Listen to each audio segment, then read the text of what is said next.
আশ্রম থেকে গুরুদেব চিন্তা করতে লাগিল, সেই যে ভোরবেলা গেছে ছেলেটা এলো না আর ফিরে,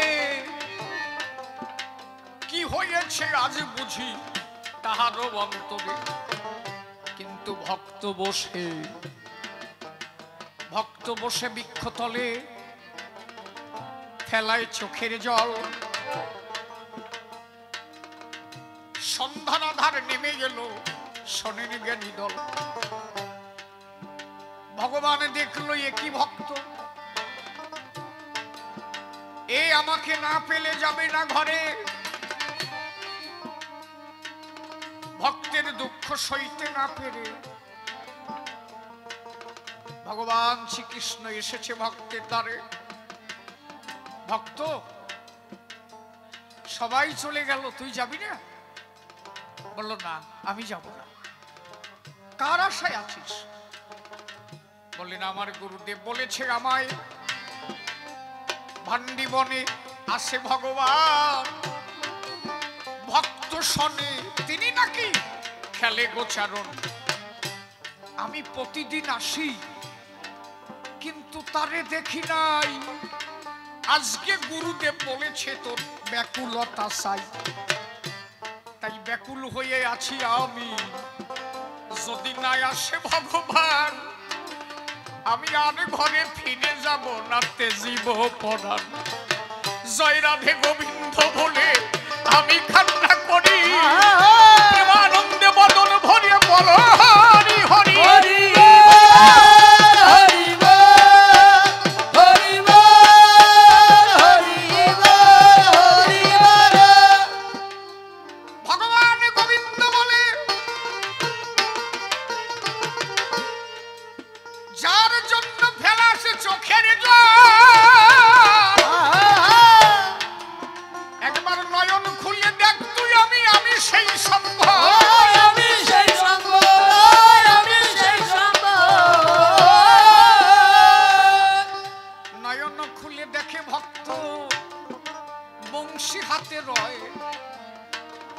সম্মুখে দাঁড়ায় গেছে প্রাণের রসময়। প্রভু তুমি এসেছো? হ্যাঁ, তোর মতো এত ব্যাকুলতা ভাবে কেউ তো ডাকে না। আজকে তোর ডাক শুনে আমি আর থাকতে পারলাম না। বল কি চাস? বলে আমি কিছু চাই না। তা গুরুদেব ভাগবত পাঠ করে, আমি প্রত্যেক দিন শ্রবণ করেছি। গুরুদেব বলেছে ব্যাকুলতা না হলে তারে পাওয়া যায় না। আজকে তাই ব্যাকুলতা নিয়ে বসে আছি, তাই তোমার দেখা পেয়েছি। এই যে দেখা পেলাম এতেই আনন্দ, আমি তোমার কাছে কিছু চাই না।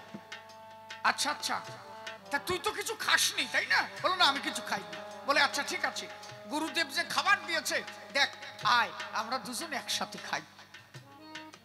আরে বলো চোরা, জগা চোরা, ভক্ত যদি তেমন হয় দেখা খালি না, ভগবান ভক্তের সাথেও খায়। ভক্ত তেমন হতে হবে না, এত সহজে হয় নাকি? ওই টুকরা থেকে দুখানা রুটি যখন বের করিল,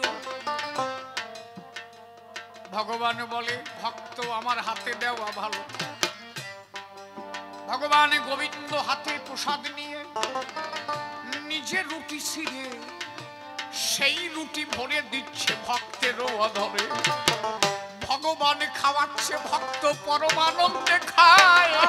ভক্ত ভগবান প্রেমানন্দে হরি বল ভাই, হরি বল হরি হরি হরি হরি বল। এই যে কি আনন্দ, কি আনন্দ! ভগবান করিল বন্ধ,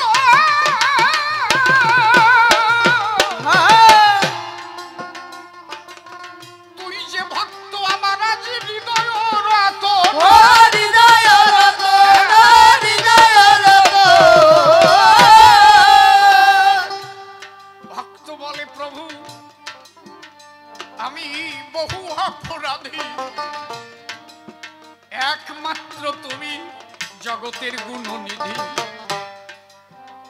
গোবিন্দ বলে, ভক্ত তুমি এইবার আশ্রমে যাও, গুরুদেব বসে আছে, তারে সান্ত্বনা দাও। গরু নিয়ে রাত্রের বেলা যখন আশ্রমে ফিরে গেল, দেখেন গুরুদেব ভক্তের কাছে কহিতে লাগিল, এই এত রাত হলো কেন? তো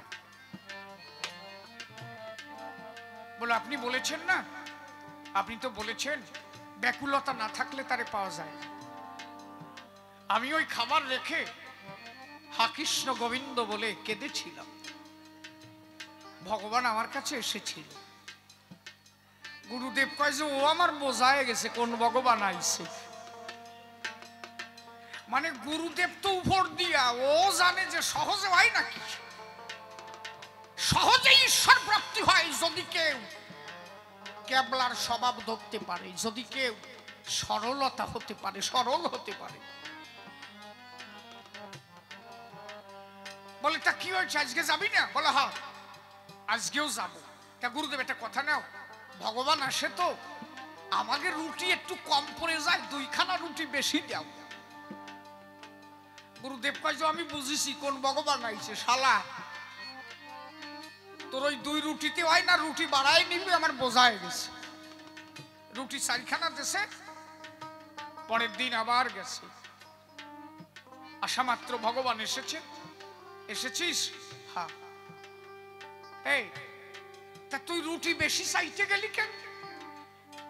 বলে, আমরা 2 জন, তুমি খাবা 2 খান, আমি খাবো 2 খান, আনন্দ হইবে বর্ধন। বলে, সে তো তুই বুঝিস আমি আসি, কিন্তু তোর গুরুদেব তো মানে না। তুই জানিস আমি আসি, তুই জানিস আমার সাথে তোর দর্শন, কিন্তু প্রত্যেকদিন ভাগবত পড়ে তোর গুরুদেব বিশ্বাস করে না। কি কারণ? আরে সোরা, তুই তো মানিস না, তোর মতো এইরকম গুরুদেব আছে যাকে মনে মনে উপর দিয়ে হরি কয়, তলা দিয়ে ভাবে ভগবান নাই। তোর মতো এইরকম অনেক গুরুদেব আছে। কথা কি খারাপ করছি বাবা? কইছে, যা আজকে দেখাই, তুই এখন থেকে যেদিন যেদিন আসবি আমারে ডাকবি, আমরা 2 জন মিলে আনন্দ করিব। ভক্ত না থাকলে আমি কোথায় আনন্দ পাব? এইভাবে 3 দিন যখন সেথাই চলে গেল, পরের দিন গুরুদেবের কাছে কহিতে লাগিল, বলে, দিন যত যায় রুটি তো বেশি হলে নিস, ব্যাপারটা কি? সত্যি কি ভগবান খায়? ও ভগবানের কথা শুনে বলছে, গুরুদেব ভগবান খায় কি না আপনি আমারে দেখে টের পান না? গুরুদেব তো একেবারে কিছু বোঝে না, তা তো না। গুরুদেব ভক্তের দিকে তাকাইয়ে ওর চোখের দৃষ্টি দেখে বুঝতে পেরেছে এর মধ্যে কোনো একটা ক্রিয়া চলছে। এইখানেই তাৎপর্য। কোন ভক্ত যদি ভগবান প্রাপ্তি হয়, তার তখন চোখের চাহনি ঊর্ধ্বমুখী হয়ে যায়, তারা নিম্নমুখী চাহনি থাকে না। গুরুদেব লক্ষ্য করেছে, ওর ভাব তো ভালো না। আসলে তো তাই, আগে যেমন দেখতো আমায় সেই চাহনি নাই, টপ টপ করে চোখের জলর পরে কিসের দায়? এটাই একমাত্র হতে পারে হলে ভগবানের দর্শন। প্রেমানন্দে হরি হরি ভালো জ্ঞানী জন হরি হরি হরি হরি হরি বল। গুরুদেব বলে, কি শোন, এই সত্যি তোর ভগবান প্রাপ্তি হয়েছে তাই না? আচ্ছা তুই একটা কাজ করতে পারিস কি? যদি ভগবান তোর কাছে আসে, তুই তো আমারে দেখাতে পারিস, আশ্রমে আনতে পারিস। হ্যাঁ, পারবো না কেন? আমি গেলেই আমার কাছে আসে, আজকেই যাইয়ে কব আমার সাথে আশ্রমে নিয়ে। সঙ্গে সঙ্গে ভক্ত দেখো ভান্ডি বনে গেল। ভগবান এসে যখন সম্মুখে দাঁড়াল, বলে, ভগবান আমার গুরুদেব তোমাকে দেখতে চায়। আমার গুরুদেব বলেছে তাই, যদি তুই পারিস তোর ভগবানকে একবার আমারে দেখাতে পারিস, আমি কথা দিয়েছি তোমাকে নিয়ে যাব। ভগবান বলছেন, শোন তুই পেয়েছিস এত তাড়াতাড়ি, তোর সরলতা ভিতরে ভারী, ব্যাকুল অন্তরে তুই বলেছিস হরি, তাই তো আমি তোর কাছে ধরি। অন্তরে ধারণা ও সারা জীবন ভাগবত পাঠ করলেও আমারে আর পাবে না। ও ভাগবত পাঠ করে কিন্তু ওর অন্তর সরল না। বাবা, ঈশ্বর প্রাপ্তি সহজে হয় না। ভালো পড়াশোনা করে ডিগ্রি লাভ করতে পারো, তুমি পাণ্ডিত্য হতে পারো, পণ্ডিত হতে পারো, কিন্তু তুমি ভক্ত হতে পারো না। ভক্ত সেই হবে, ভগবান সেই পাবে হরি বলতে সরল অন্তরে যার চোখের জল টপ টপ টপ টপ করে ঝরে পড়বে, সেই একমাত্র ভক্ত হবে। বলে তোর গুরুদেবের দ্বারা আমার দর্শন হবে না। বলে তা বললি হবে না, আমি কথা দিয়েছি গুরুদেবেরে তোমায় নিয়ে যাব, তোমায় নিয়ে গিয়ে আমি তাহারে দেখাবো। বলে ভালো কথা, তুমি কথা দিলে কেন? বলে তুমি যাবা না? ও গোবিন্দকে বললো তাহলে তুমি যাবা না? বললো না। বলো ঠিক আছে আমি চলে গেলাম, আর কিন্তু আসবো না। আর ওই যে খাবার, ও আর খাওয়া লাগবে না।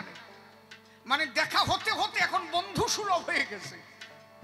উনি যে ভগবান, এ যে ভক্ত, এত সরল, ও বুঝে ওঠে নাই তো। বলে কালকে কিন্তু আর আসবো না নে। ভগবান দাঁড়ায় আছে, ও পিছনে হাঁটতেছে, ও কান্দে না, কিন্তু ভগবানের চোখের জল ঝরতেছে, এমন ভক্ত আমার কাছ থেকে চলে যাচ্ছে। ছোট ভাই, ভক্ত তেমন হলে ভক্তের জন্য ভগবানের চোখে জল আসে। গোবিন্দ বলছে দাঁড়া দাঁড়া দাঁড়া, আমি যাব, চল যাই। গরুগুলো আগে হাঁটে, তারপরে ভক্ত হাতে লাঠি, পেছনে আমার ভগবান হয়ে পরিপাটি। ধীরে ধীরে গুরু আশ্রমে করেছে গমন, গুরুদেব ভাগবত পাঠে রয়েছে তখন। গরুগুলো রেখে গুরুদেবের কাছে গিয়ে বলছে গুরুদেব আপনি দেখতে চেয়েছেন, আমার ভগবান এসেছে। গুরুদেব বলছে কোথায়? বলে কেন, এই যে দাঁড়িয়ে আছে। গুরুদেব তো একেবারে কিছু বোঝেন না তা তো না। গুরুদেব বলছে কি, কোন একজন এসেছে, তার গন্ধে আমি বুঝতে পারছি, একটা গন্ধ হচ্ছে, পদ্মগন্ধ। সারাটা আমার আশ্রম ভূমি যেন একটা গন্ধে পরিপূর্ণ হয়ে গেছে। আমি বুঝতে পেরেছি কেউ এসেছে, ভক্ত, কিন্তু আমি দেখতে পাচ্ছি না কেন? ভক্ত বলছে প্রভু আমার গুরুদেব দেখে না কেন? বলে এ জনম তো না, ওর কয়েক জনম কেটে যাবে, তবু আমার দর্শন ওর হবে না। গুরুদেব দেখলেন এহেন ভক্তের পরশে যদি আমার ভগবান প্রাপ্তি হয়।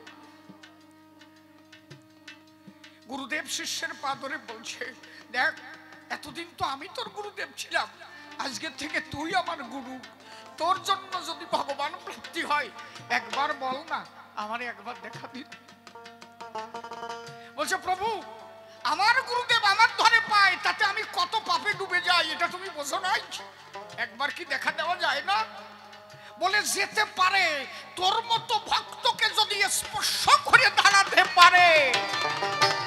বলে গুরুদেব একবার আমাকে একটু স্পর্শ করেন তো। আমার প্রভু বলছে আমাকে স্পর্শ করলে নাকি দেখা যায়, ও তো সরল মানুষ, অত বদ্ধ নাই। সঙ্গে সঙ্গে গুরুদেব পরশ করে দাঁড়ালো, দেখে বাঁশি হাতে প্রাণ গোবিন্দ দাঁড়াইয়ে রইল।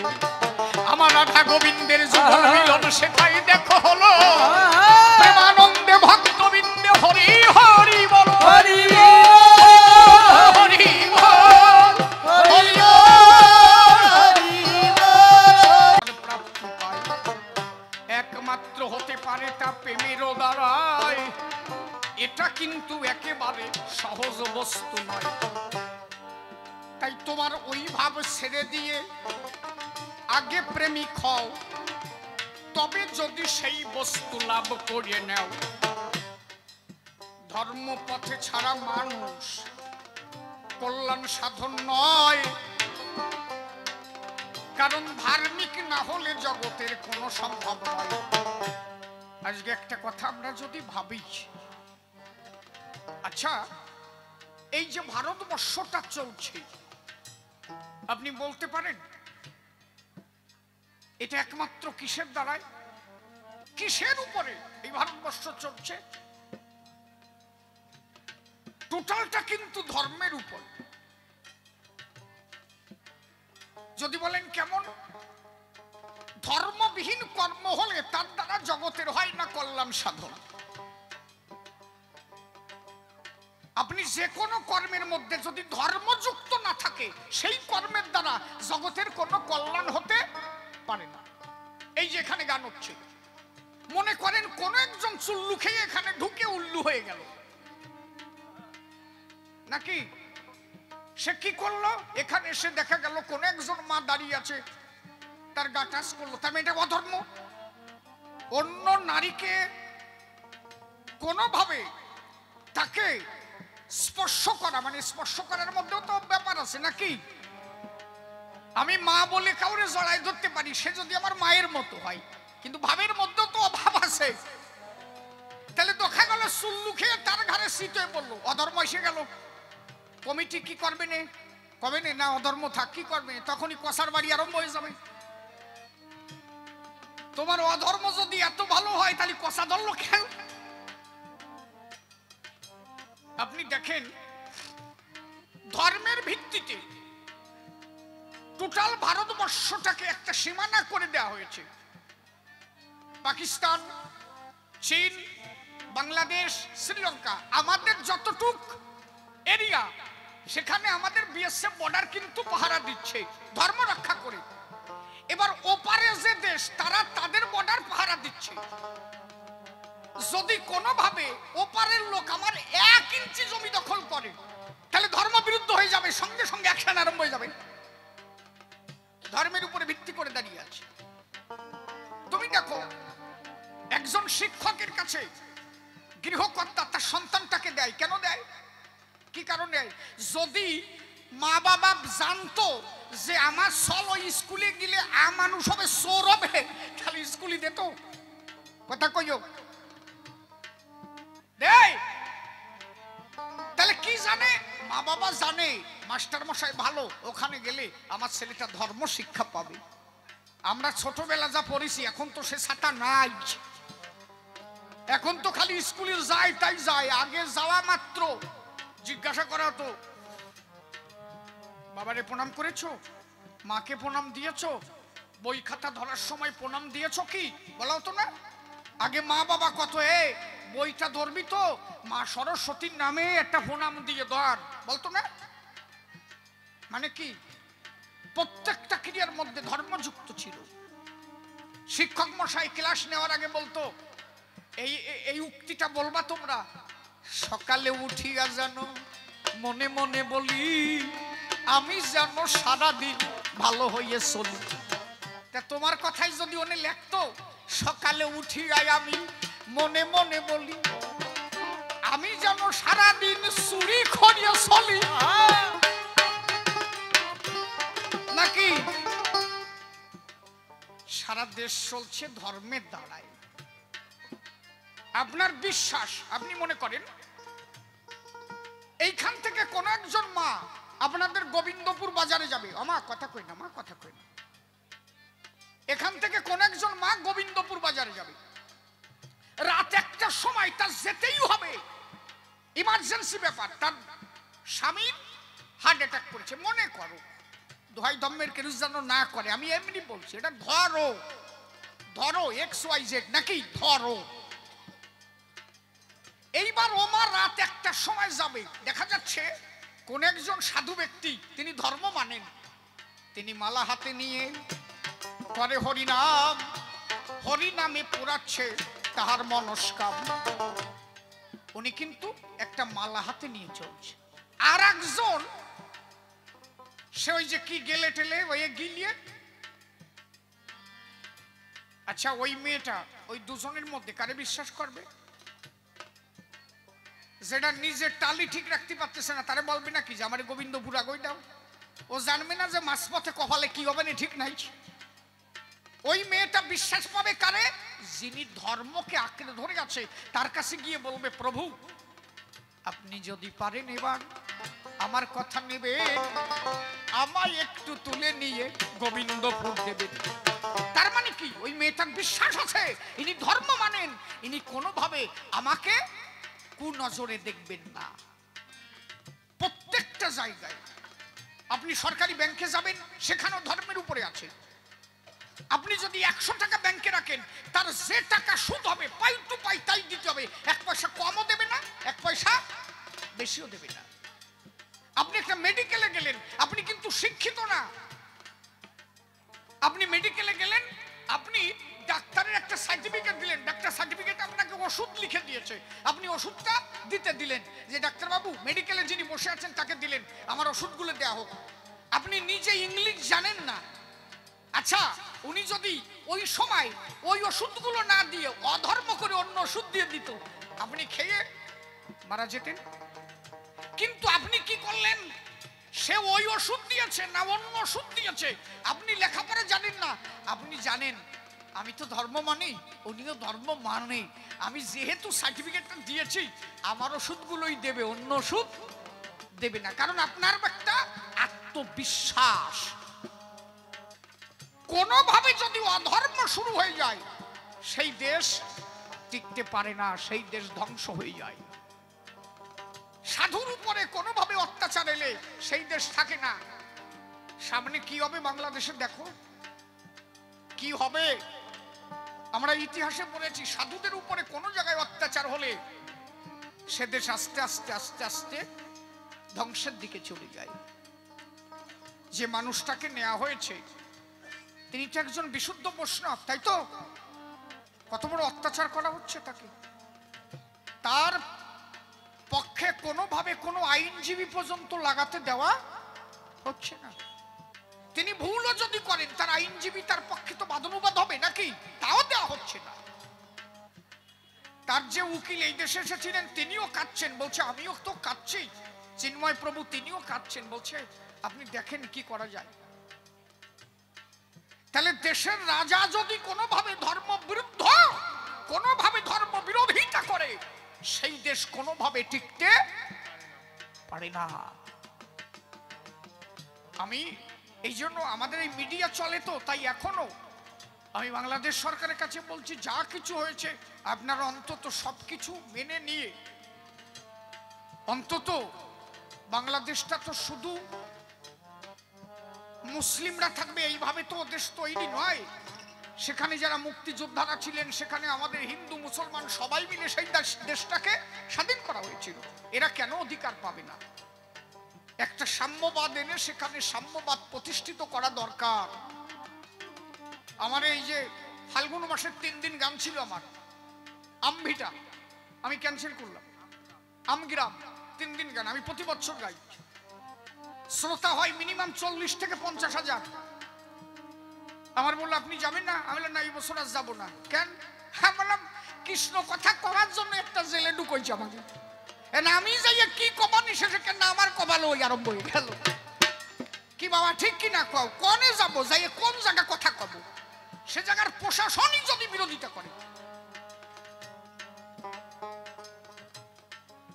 আর ওই যে কয়জন আছে কয় যে কলকাতা দখল করবে না, কি করবে, যা করিস করিস কিনা, আসিস কিনা, আমরাও বসে রয়েছি। লাকি বাবা কি কও, কথা কইও। ওই সেগা আছে না, সেগা সেগা চেনেন? সেগা পাখি হয় না ছোট ছোট, ওই ভাষা টিক টিক করে লাফায়, ওকে ওই যে কটা সেগা পাখি আছে টিক টিক করে লাফায়। পারবে না কিছু করতে, খালি লাফালাফি সাপ, এই হচ্ছে ব্যাপার। হ্যাঁ বাবা বাবা, এই যে আমার বায়না দিয়ার লোক, ইস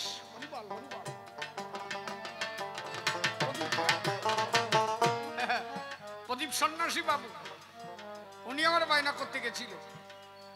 আরে বাবা পাগল মানুষ, একদম পাগল, খুব ভালো মানুষ। তাহলে দাঁড়াইয়া বলি আমি সভ্য সভার গায়ে, অধর্ম ধারা কোনো কিছু চলে না রে ভাই। ধর্মের দ্বারা এই জগৎ রেখেছে গোধরে, ধর্মবিহীন হলে সব যাবে ছাড়ে খারে।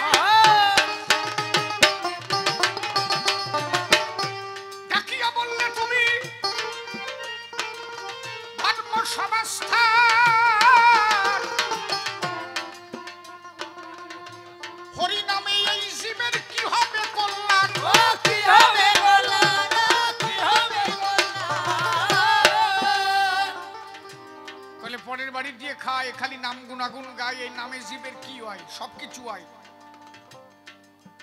সবাই এক জায়গা যাবে তাই হয়? নামে কি পারে? সব হয় নামের ভিতরে, এমন কিছু নাই যে নামে পারে না। সেই জায়গায় যত সময় না যাবা তত সময় তোমার দ্বারা হবে না। নাম হচ্ছে বটবৃক্ষ ফলের মতো। আপনারা বট গাছের ফল দেখেন নাই? বটবৃক্ষের ফল ও দেখবেন আগে কিন্তু পাখিতে খায়। পাখিতে খাওয়ার পরে পাখি পায়খানা করে, ওই পায়খানা থেকে বৃক্ষের জন্ম ধরে। যত সময় বট গাছের ফল পাখিতে না খায়, সেই বীজ কোনোভাবে নাহি বা গজায়।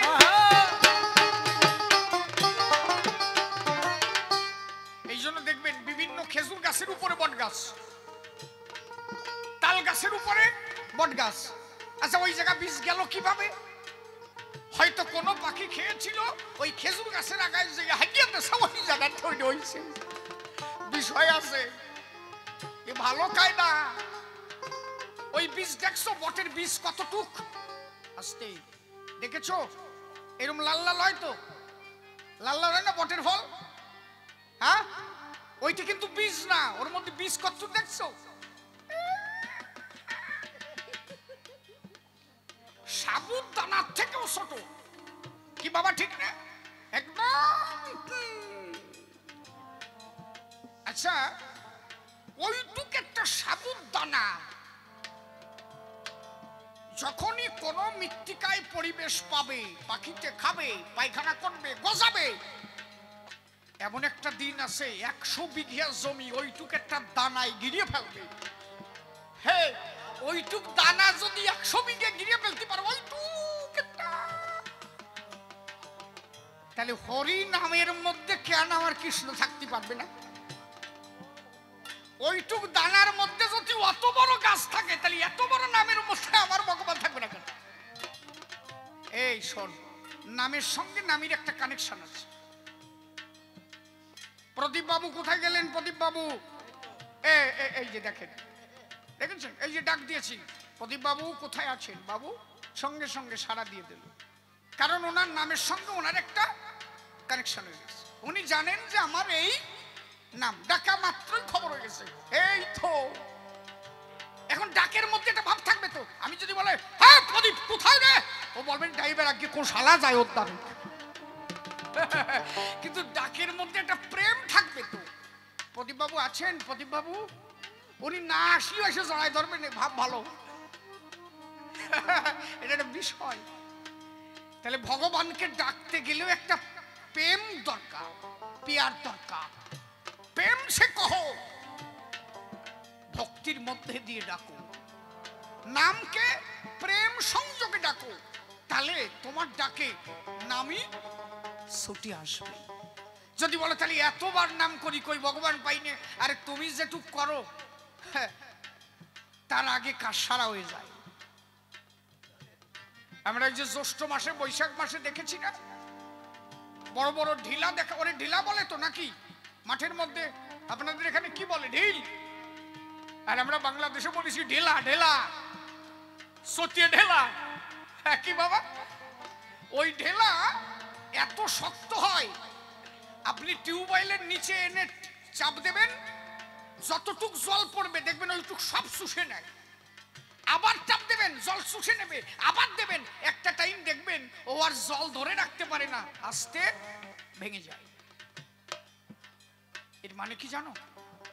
সংসারে থাকতে থাকতে তোমার দেহখানা পাষাণ হয়ে গেছে, ওই কঠিন ঢেলার মতো হয়ে গেছে। তুমি যতটুকু নাম করো, তোমার এই পাষাণ দেহে শুষে নেয়, শুষে নেয়, কাজ হয় না। কিন্তু গুরুর কাছে মন্ত্র নিয়ে অনব্রত যদি করো হরিনাম, এই জন্য শাস্ত্র মাঝে করেছে পরিণাম। কর জপে শালা, মালা জপে ভাই, আরে মনে মনে জপে উস্কো বলিহারি যাই। অনব্রত করো তুমি,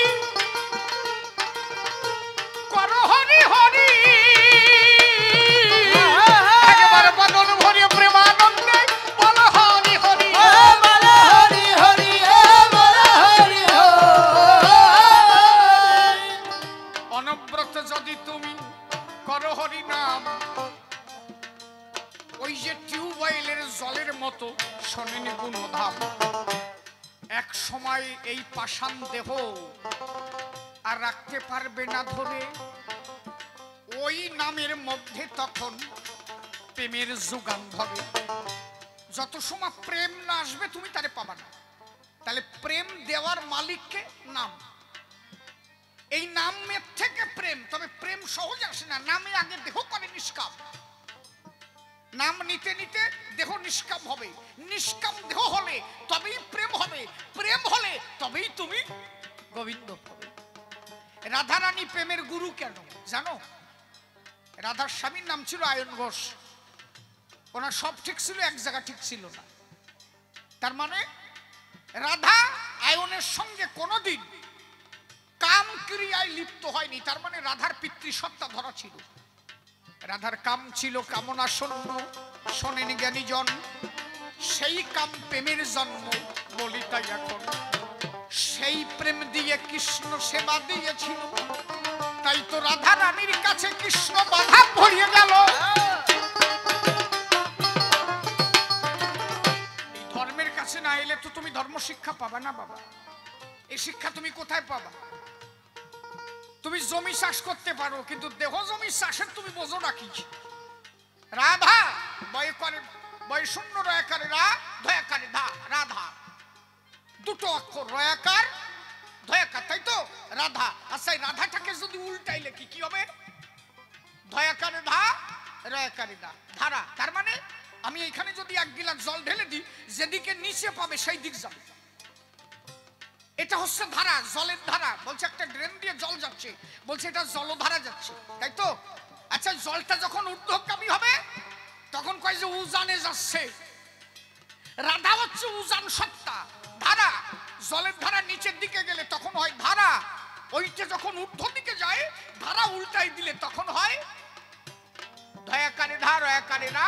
এইটা উল্টাই লিখলে হয় রয়াকারে রা, ধয়াকারে ধা, রাধা। তুমিও রাধা হতে পারো। কখন হতে পারো? নাম করিতে করিতে যদি দেহ নিষ্কাম হয়, নিষ্কাম দেহে রতি যদি ঊর্ধ্বগামী হয়, কুলকুণ্ডলিনী সত্তা থাকে মূলাধারে। এই শিক্ষা পেতে পারো একজন ধর্মগুরুর ধারে। অধার্মিক ভাই একজন ধর্মগুরুর কাছে যাও, তা নাহলে হবে না তো। এই যে বৈষ্ণবরা কালীর প্রসাদ খায় না, অনেকে কয় না? আরে কালী আর বৈষ্ণবরা তো দেয় কুলাকুলি, বুঝো না? কালী হচ্ছে কুলকুণ্ডলিনী সত্তা। বহির্জগতে যারে বলে কালী, অন্তর্জগতে যারে বলে কুলকুণ্ডলিনী। এই কুণ্ডলিনী সত্তা থাকে মূলাধারে, আর গোবিন্দ থাকে সহস্রারে। ডিফারেন্স কোথায়? নদীর এপারে উনি, আর এপারে প্রাণ গোবিন্দ। এই কালী তোমারে গোবিন্দ দেখাতে পারে। যত সময় তুমি কালীকে জাগ্রত না করবা তত সময় তুমি গোবিন্দ পেতে পারো না। আগে তোমাকে কালী পূজা করতে হবে। তার মানে এই কালী মানে বহির্জগতের কালী নয়। আপনি ওই পূজা না করেও কালীর দেখা পেতে পারেন যদি আপনার কুলকুণ্ডলিনী কাত্যায়নী জাগ্রত একবার হয়। এই সত্তাকে জাগ্রত করবে, এই সত্তা জাগ্রত হবে।